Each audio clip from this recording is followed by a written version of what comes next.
Неделю назад мы начали говорить о восстании тайпинов, о проникновении христианских идей в Китай. Наш рассказ закончился в районе 1852 года и наступлению восставших на город Чанша. И Алексей Александрович обещал рассказать о неком личном примере, который показал своим соратникам Сяо Чаогуй, а это, насколько я помню, родственник Хун Сюцюаня. Если все правильно, поставите ли вы мне зачет и продолжите ли вы рассказ в прямом эфире? Здравствуйте. Да, здравствуйте, да, все абсолютно правильно и точно. Мы как раз оставили восставших тайпинов в районе города Чанша. Правильно, Сяогуй попытался личным примером воодушевить восставших, оделся в императорские одежды и начал выходить на переднюю линию фронта. Но оказалось, что как раз его лучше всего и заметили в этих императорских одеждах, и, по сути дела, он был тут же убит цинскими войсками. Таким образом, Хун Сюцюань, то есть лидер восставших, потерял одного из своих так называемых правителей, то есть ближайших братьев, которые и участвовали в формировании костяка восставших. Я напомню, в чем было дело. Дело было в том, что в Китае впервые было объявлено о создании христианского государства. Да-да, государство основано на христианских традициях. Ну или, по крайней мере, на тех традициях, как их понимали сами китайцы. Женщинам и мужчинам практически запрещалось между собой общаться. Хотя, как мы потом увидим, у самого Хун Сюцюаня был огромный гарем. Было введено использование Нового и Ветхого Завета, и, помимо прочего, Хун Сюцюань написал еще и свою книгу, свой завет. И, конечно же, главная задача была вытеснить маньчжуров. Я напомню, что тогда в Китае была маньчжурская династия, ну, а заодно и установить повсеместно государство небесного покоя, христианское государство во главе с тайпинами. Было сказано, что теперь надо дальше продвигаться в плане захвата Китая, и был главный вопрос, куда направляться. Многие говорили, что надо, конечно, идти в Пекин, садиться на трон, и, собственно говоря, это и будет захватом государства. Но многие говорили, что этого, может быть, не стоит делать, потому что, во-первых, в Пекине холодно, а большинство восставших были южанами. Они не привыкли к таким холодам. И они решили переждать холода где-то на юге Китая. А потом уже решить, как и куда надо двигаться. И вот здесь происходит главное событие, которое потом начинает менять всю историю. Цинские войска начинают перегруппировку. Во главе войск становится известный чиновник, который в это время находился в состоянии траура. У него умерли родители. Звали его Цзэн Гуфань. Он был секретарем, и теоретически он должен был еще 3 года быть в состоянии траура. Но цинское правительство призывает его, приказывает ему собрать свою армию и пойти против восставших тайпинов. Цзэн Гуфань подчиняется. Он делает упор на одну очень важную вещь. Он собирает не вообще общую армию, а как раз армию из своей провинции, где он и жил. И провинция, которая говорила на языке сян. Это название наречия. Поэтому она стала называться армия сян. Цзэн Гуфань считал, что люди, которые защищают свои провинции, свои города, свои села, вот эти солдаты, они будут защищаться от тайпинов значительно лучше, чем все остальные. Нужна не просто сборная солянка, а люди, которые будут сражаться именно за свои города, а не за какую-то императорскую идею. И здесь он оказался прав. Армия сян из одной провинции Хунань начала наступление на тайпинов. Она насчитывала 17 тысяч солдат и 5 тысяч моряков, потому что Цзэн Гуфань собирался атаковать тайпинов еще и по Янцзы. Надо сказать, что первые шаги армии сян были сначала очень эффективными, и наступление так называемой северной экспедиции тайпинов замедлилось. Но в это время тайпины начали громить войска цинские войска по другим городам. И в конце концов даже сумели захватить город Тяньцзинь. В ноябре тайпины опять сели на свои зимние квартиры. Зиму они не любили и ждали, пока наступит тепло. А в это время Цзэн Гуфань укреплял свою армию, собирал все новых и новых солдат.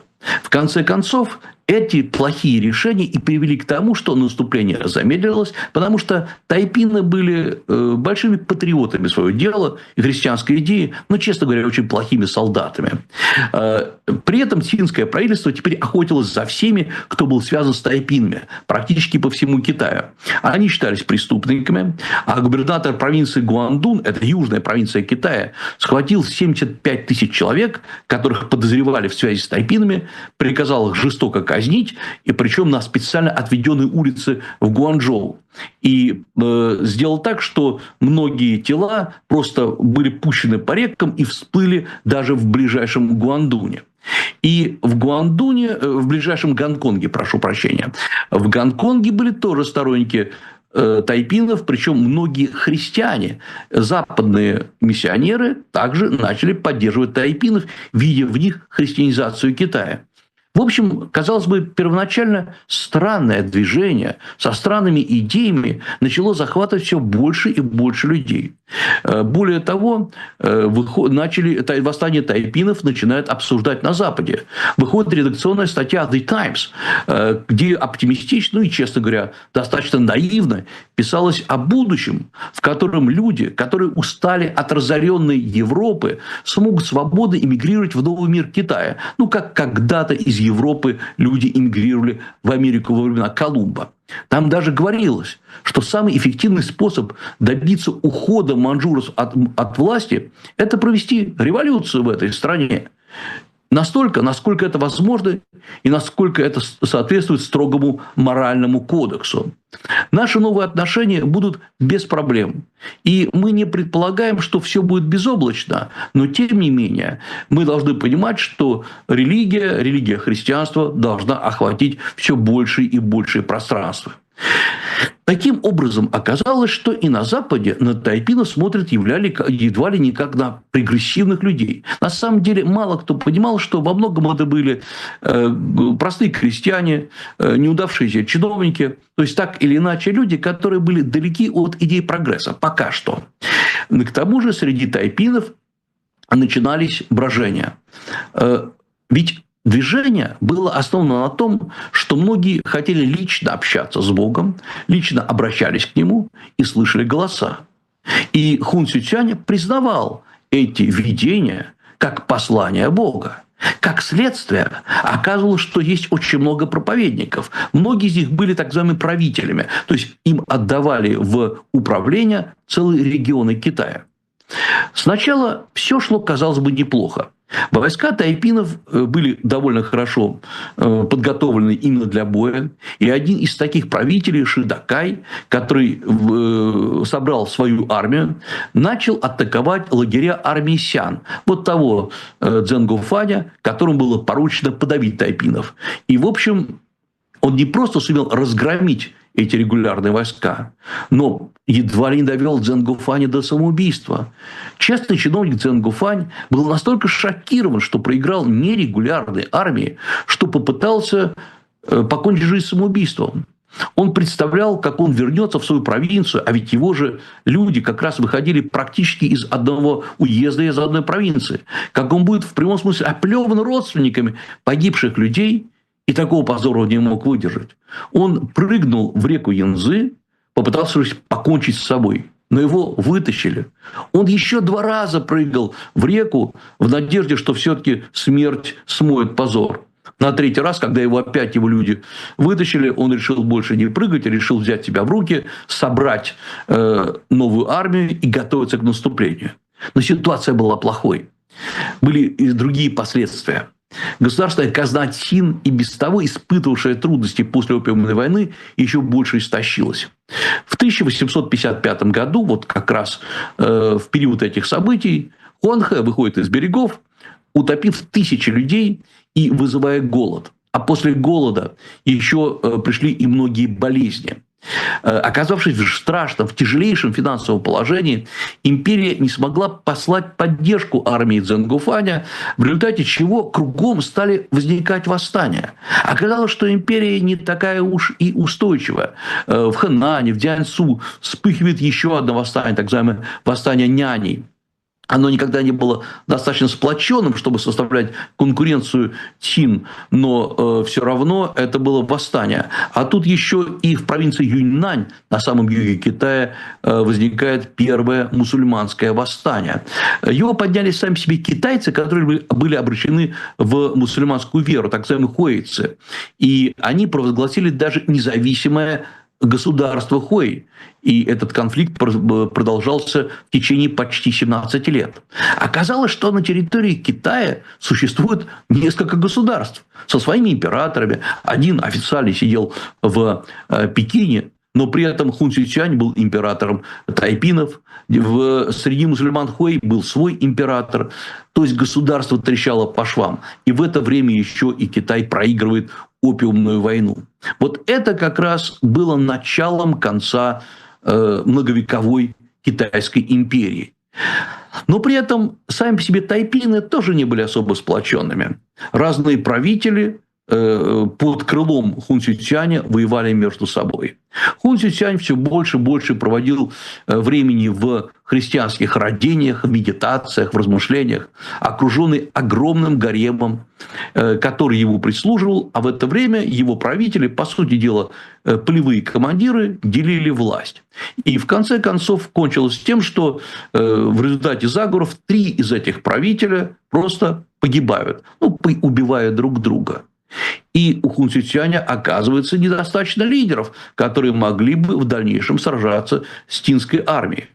Шидакай, это тот, который победил Цзэн Гуфаня, решил вообще в этом деле не участвовать, считая, что все это грязные разборки, уехал из лагеря Хун Сюцюаня, правда, написал письмо, что он готов поддерживать движение тайпинов, не отказывается от него, но участвовать во всех этих не очень чистоплотных делах он не собирается. И не случайно Шидакай вошел в историю Китая как честный, преданный генерал, который не хочет уходить, не способен на предательство.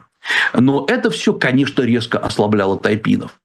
А в это время китайский император вынужден был подписать новый договор с иностранцами, по которому открывается 11 новых портов, практически сдал экономику Китая, сдал управление Китая. И теперь, хотя формально он оставался на троне, Китаем он практически не управлял. Всеми финансовыми, экономическими делами, налогами, таможней в основном управляли британцы. Именно они и играли основную роль в Китае. К тому же тайпины с ними еще не сталкивались. И в этом смысле предполагалось, что тайпины являются как бы тайной, темной силой, которую каждый может перетянуть на свою сторону. Но надо понимать, что в то же самое время Китай теряет все больше и больше территорий. России на северо-востоке Китая отходит большая область Манчжурии, где в дальнейшем, в 1858-1860-х годах создаются города, такие как Хабаровск, Владивосток, Благовещенск. Юг Китая отходит под воздействие, под влияние британцев и французов. Немцы высаживают огромный десант на полуострове Шаньдун, кстати говоря, недалеко от границ России. То есть Китай формально получился полностью оккупирован. И было важно, на чью сторону станут тайпины вообще-то со своей большой силой. Тайпины чувствовали, что у них есть преимущество. И победа над императорским правительством теперь лишь вопрос времени. При этом тайпины решают поиграть в большую дипломатию. Они обращаются к британскому верховному эмиссару в Китае, лорду Элгину, с просьбой о военной поддержке. Или, по крайней мере, о том, чтобы передать оружие для них. Элгин был человеком умным и хитрым. Он подумал, зачем поддерживать тайпинов, когда только-только что с китайским императором был заключен вполне нормальный договор, и Китайская империя пошла на все договоренности с Великобританией. Зачем поддерживать еще каких-то восставших? Кстати говоря, когда сам себе лорд Элгин решил посетить этих восставших и поплыл по Янцзы в их лагерь, внезапно по нему случайно, как потом оказалось, выпустили ядро, думая, что это какие-то враги. Лорд Элгин был ранен и решил больше с тайпинами не связываться. Но самое главное, теперь надо было тайпинам жить в одиночку. В смысле, их явно британцы не поддерживали оружием. Хотя смотрели на них как на потенциальных реформаторов Китая. Один из братьев Хун Цзючаня, Хун Чжэньган, тот, который долгое время жил в Гонконге, общался с местными миссионерами, теперь решает по просьбе Хун Цзючаня провести реформы. И это были поразительные реформы.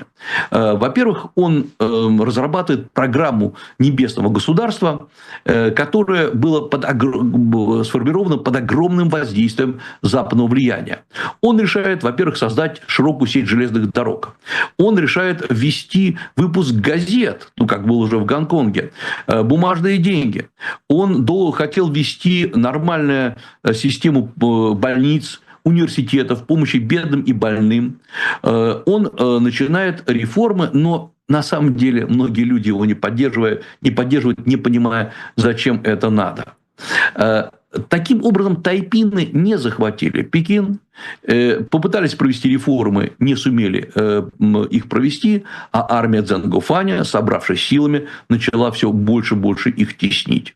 В конце концов, британцы решают сделать свой выбор и делают выбор в пользу именно императорского правительства. Британцы высаживают свой десант во главе с Фредериком Уортом. То есть, таким образом, вообще очень интересно, что Китай был практически марионеткой в руках британцев. Уорд прибывает в Шанхай в 1860 году. Сначала попытался установить контакты с тайпинами, те на контакты не пошли. Его довольно серьезно поддержали местные китайские землевладельцы, понимая, что, в общем, надо поддерживать британцев против тайпинов. Уорд пытается сначала выбить тайпинов из-под Шанхая, правда, сам был тяжело ранен, он попал в засаду, а картечью ему посекло лицо, он оправился и начал собирать свою армию. Он вступает в контакты с лордом Элгином, он начинает писать британскому посланнику, брату лорда Элгина, Фредерику Брюсу, заверяя, что интересы Британии не пострадают, если Британия в прямом виде будет вторгаться в расположение тайпинов. В конце концов, именно британская армия начала давить тайпинов. Из Индии прибывают британские войска на помощь и под предводительством лорда Элгина. Они вместе с французами берут целый ряд фортов, форт Загу, например, под Пекином, которые были захвачены тайпинами. Дорога британцев на Пекин была открыта.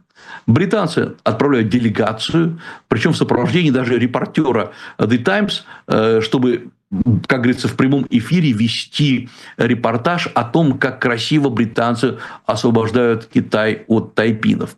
Через месяц британцы добираются до Пекина, и они сталкиваются с маньчжурской армией, и элита не смогла сравниться, даже маньчжурская армия не смогла сравниться с англо-французскими войсками, и многие войска были полностью уничтожены. Вечно победоносная армия, это армия Цзэнгофаня, одновременно тоже начинает теснить тайпинов. Тайпины все больше и больше проигрывают, и в конце концов Уорд, британец Уорд, в ходе боев был несколько раз ранен, даже лишился пальца и был удостоен китайских наград и почестей именно за борьбу с восставшими. Одновременно начинается, я напомню, гражданская война в Америке, которая закрывала многие рынки от британцев. И для британцев Китай, спокойный Китай, был очень важен. Как ни странно, тайпины начинают терять популярность и на Западе. И лондонская «Таймс» опять писала, что британские производители больше не могут позволить себе равнодушно отворачиваться от открывающихся рынков Востока. А Америка, по их мнению, больше не в состоянии ни покупать, ни продавать. Она теряет свою значимость в глазах торгового народа. И западное мнение начало склоняться против тайпинов, которые были неизвестной величиной, в отличие от цинов, которых англичане и французы после опиумных войн могли полностью контролировать. Даже Карл Маркс, который раньше в тайпинах видел позитивный катализатор перемен, теперь писал, что они все разрушили и ничего полезного не произвели. Тайпины пытаются осадить Шанхай, теряют очень много людей.